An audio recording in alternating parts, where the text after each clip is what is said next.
Sebulan jelang pergantian tahun 2021 ke 2022, ternyata untuk pasokan iwak laut yang datang matan luar daerah Kalimantan Selatan, Wansandar di Pelabuhan Perikanan Banjaraya Banjarmasin sudah hampir sebulanan ini berkurang matan biasanya.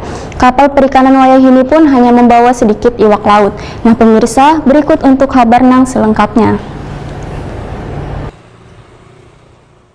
Sebulan jelang pergantian tahun 2021 ke 2022, ternyata pasokan iwak laut nang datang matan luar daerah Kalimantan Selatan Wansandar di Pelabuhan Perikanan Banjaraya Banjarmasin sudah hampir sebulanan ini berkurang matan biasanya. Kapal perikanan nang sandar di pelabuhan nang hanya seminggu 2 kali ini pun hanya membawa sedikit iwak laut. Sedangkan kapal perikanan nang datang matan luar daerah hanya 3 buah, dibandingkan biasanya mencapai 10 buah. Demikian dipadahkan Kepala Dinas Kelautan dan Perikanan Kalimantan Selatan, Rusdi Hartono, wayah ditakoni Prima TV beisukan Kamis 25 November 2021. Menurut Rusdi Hartono, pemicu berkurangnya pasokan iwak laut belakangan ini dikarenakan angin wan hujan maulah hasil tangkapan iwak laut turun. Bahkan iwak peda, iwak lajang, man iwak tongkol nang banyak digemari warga wayah ini juga berkurang. Selain itu, harganya mulai mengalami kenaikan. Nang kaya iwak peda matan pengecer di pelabuhan wayah ini ujar Rusdi Hartono sudah tembus di kisaran Rp40.000 sekilonya, matan biasanya Rp28.000 sekilonya.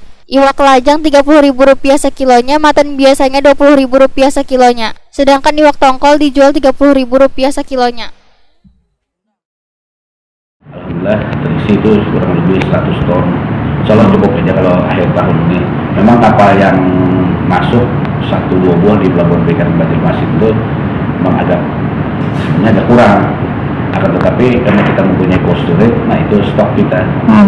Memang seperti kita ketahui bersama nih, di daerah lain juga kan angin ribut kan BMKG. Memang di lautnya agak ekstrim.